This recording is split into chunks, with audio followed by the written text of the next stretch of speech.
Вас приветствует мастерская Ремстартех. Мы продолжаем работу на ДКВ НЗ-350. Сегодня мы его разберем, начнем подготавливать пескострую, отложим то, что на хром. В общем, начнем процесс реставрации. Более-менее с комплектацией мы с вами уже разобрались. Пока будет идти покраска, будем искать недостающие запчасти. До покраски у нас достаточно запчастей, да и на хром еще много чего. Начнем. Я буду снимать, пока что раскладывать по полу. Ну, в общем, все увидите. И, конечно же, все это будет на перемотке, так как это займет несколько часов. Самое ценное сразу на столик отдельно положим.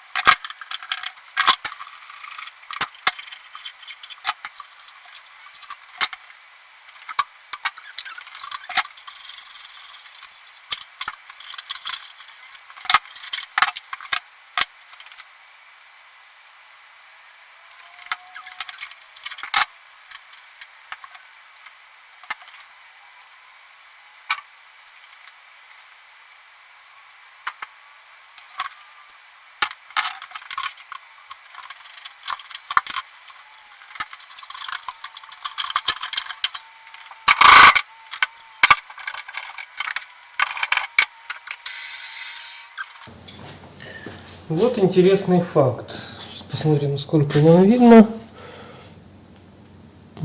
Видите, болт Вербус. Ним был прикручен багажник к крылу. Так что вот так вот. Достаточно сборный наш мотоцикл, сделанный.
Не так-то и просто разбираются эти вилки. Это учтите, что мы ее собирали недавно, то есть она не закисшая, не стояла где-то много лет. Вот. Ну, вилку эту я, конечно же, разбирать уже не буду. Она пойдет на склад. Кстати, она на обмен. Можем обменять на задние треугольники. Вот, как уже говорил в прошлом видео, планируется собирать еще один мотоцикл. Со вторым мотором, там есть еще ряд запчастей. В общем, есть возможность собрать еще один. Но второй уже будет собираться военной версии.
Вот интересный момент скрывается.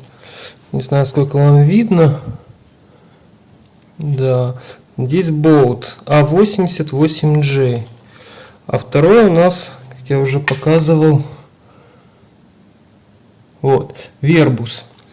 Получается, вот эта часть и багажник, они вместе с другого мотоцикла. Ну, либо были так собраны, потому что, видите, здесь грязь, вот, вековая, в общем, грязь. Вот, они вот так и были, эти детали, вместе. Вот, так что все-таки не приходится говорить об одном мотоцикле. Либо во время войны его, как Франкенштейна, собрали из разных. Вот. Но мы соберем не Франкенштейна, а как положено. Ну, в общем-то, мотоцикл разобран. Ну, как разобран? Раскидан на части. Это самая простая, быстрая часть. Вот. Но на этом нельзя вот так вот взять и просто сдать детали в пескострой. Вот. Дальше будет еще долгая подготовка. Нужно выкрутить все нитизы. Все резьбовые отверстия закрываются либо какими-то плохими болтами, либо просто картонкой, для того, чтобы песок не попортил резьбу. Вот. Снимается все, что может повредиться. То есть с рамы мы снимем эту закрывашку, снимем шильдик, вот, колеса полностью разберем. Ну, в общем-то, все будет разбираться. Что еще мы делаем? Передним крылом. Во-первых, чтобы его отрихтовать, придется снять вот эти крепления. Но мы и так их всегда снимаем. Вот. Для чего снимаем? Вот, допустим, берете вы вот так крыло, пескоструете, потом красите. Все замечательно, все получилось, все у вас красиво. Едете на своем шикарном мотоцикле, начинает идти дождь. И что получается? Вот отсюда, со стыка, начинает вытекать ржавчина. Потому что туда, где два металла соединены, никакой песок, ничего не попадет. Там у вас будет ржавчина, которая на вашем прекрасном мотоцикле начнет вытекать. Поэтому на всех наших мотоциклах мы эти заклепки срезаем. Вот, все это красится, пескоструется все это в разобранном виде уже. Потом грунтуется. И уже перед финальной покраской склепывается. Это специальный пневматический пистолет заклепочный. Вот, все это собирается как по заводу. Ну, в будущих видео с время работы с этим крылом вы все увидите. Вот. И тогда, когда вы едете в своем прекрасном мотоцикле в дождь, ничего у вас не вытекает, все красиво. Получаете новый мотоцикл. Мы продолжаем разборку мотоцикла. Я уже прям все не буду показывать. Но интересные моменты. Вот смотрите, подшипничек с переднего колеса. Вот его номер 6202. Сейчас здесь вот. Ага, вот видно. Производитель ФАК. Вот он, правда, не крутится. Но второй еще, да, крутится. Вот. Внутри такой вот чудный солидол остался. В общем, гадость. Вот. И вот одна головка спиц оказалась не родная. Видимо, уже время войны меняли или что. Она тоже латунная, но походу никелированная.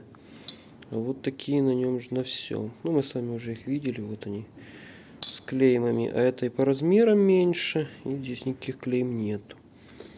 Вот. Спицы вот тоже все снял. Получается, идут все редуцированные, кроме коротких с переднего колеса, которые вот сюда заходят. Они обычные. Вот можно ее видеть. Вот она вроде. Вот, вроде обычная. Ну, посмотрим, когда их все почистим. Судя по всему, колесо красилось в сборе. Все. Вот. Ну, это явно с военных. Вот оно, видите, краска снял, привод спидометра.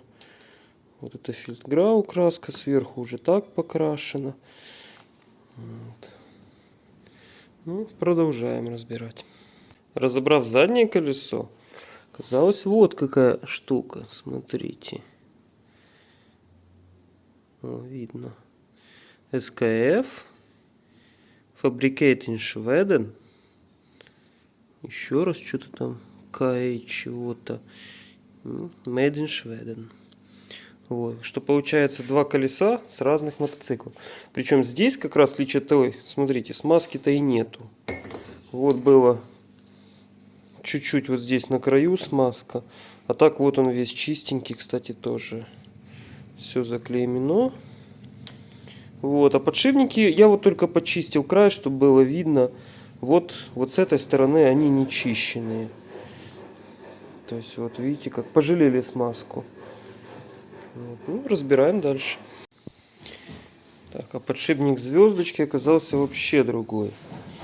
Вот он, Germany, 6, что у нас там? 6204 НКФ. Вот так вот. Еще какой-то номер, видимо, каталожный. Вот. Тут смазка чуть-чуть была. Вот. Ну, даже почти крутится. Вот, интересно, что видите, внутри звездочка не крашеная. Вообще. Вот. Ну, здесь вот он, черный цвет проглядывается. Вот такая вот штука. Явным индикатором, сколько ездил мотоцикл, вот есть эта втулка.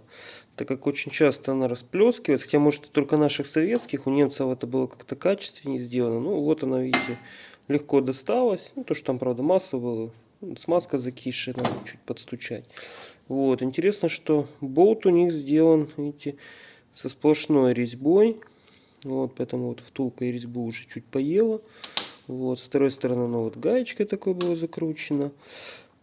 А вот тавотница стальная. Так что вот третий вид тавотниц, которые были пока что найдены на этом мотоцикле. У нас есть латунная, алюминиевая и вот стальная. Вот, так что тут тоже цвет фельдграу, сверху закрашено. Ну, продолжаем. Так, снял я стопик. Вот внутри. Кстати, вот интересно, эти зелененькие. Вот здесь вот заклепочки, это мы повторим. А лампочка, к сожалению, была разбита. Ну, я ее уже почистил. Вот. Ну-ка, ага. Вот. Видите? Вот такая вот штука. Вот здесь видны. Краска, кстати, что-то очень легко отлетает. Вот фельдграу на красном грунте. А сверху вот это уже они кисточкой покрасили.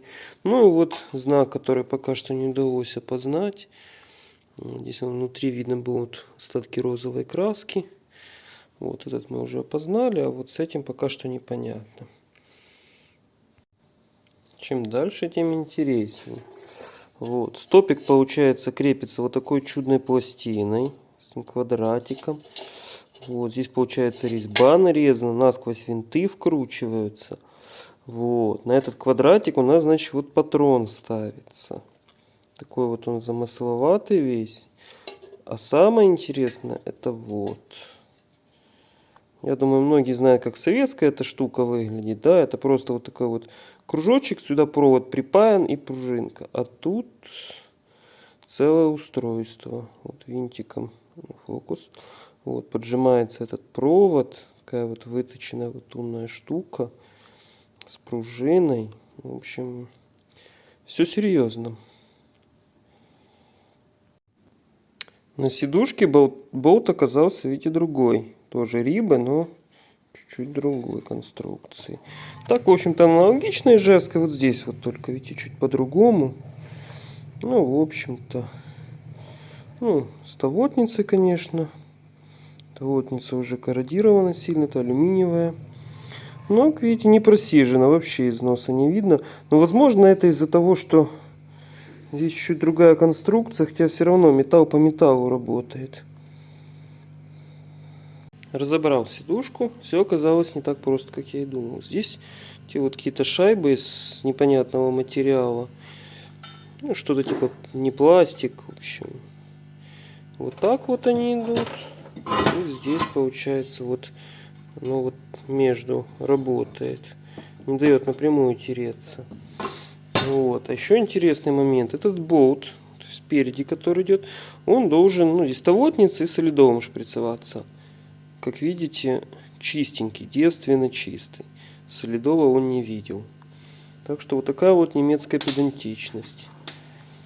Вот. Ну, болт здесь вот такой вот, Риба чуть-чуть другой.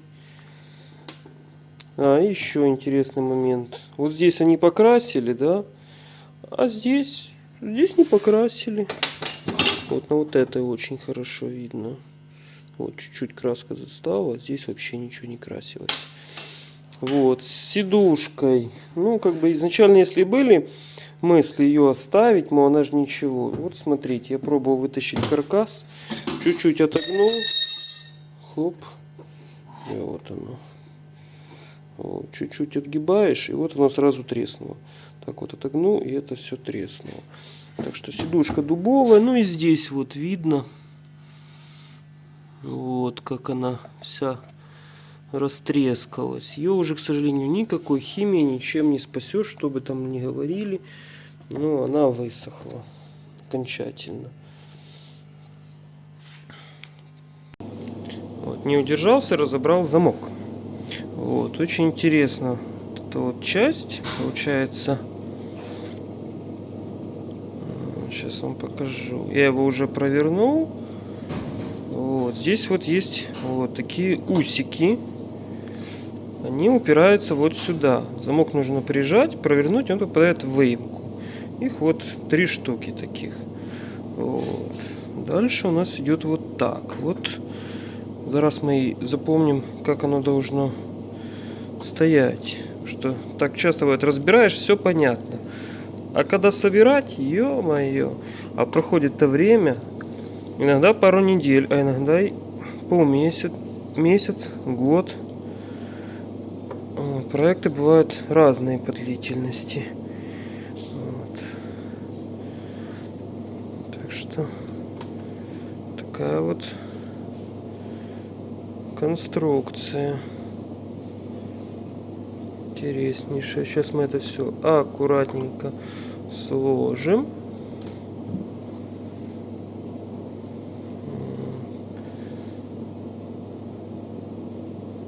Видите, он мало работал. Вот эта вот деталька поедет, поцинкуется. Можно будет его собрать обратно и ждать, когда будет бак готов. Продолжаем разбирать. Много говорят о том, какая должна быть покраска. Ну вот смотрите, ну я уже отщелкнул вот это колечко, которое держит. Опа. Вот вам. Ну да, видно, что пылинки сели, но насколько оно блестит. Вот как новая краска. Вот. Слой очень тоненький. Никакого грунта снизу нет. Вот. В общем-то, вот так вот красили. Вот здесь оно, видите, уже с годами затирается.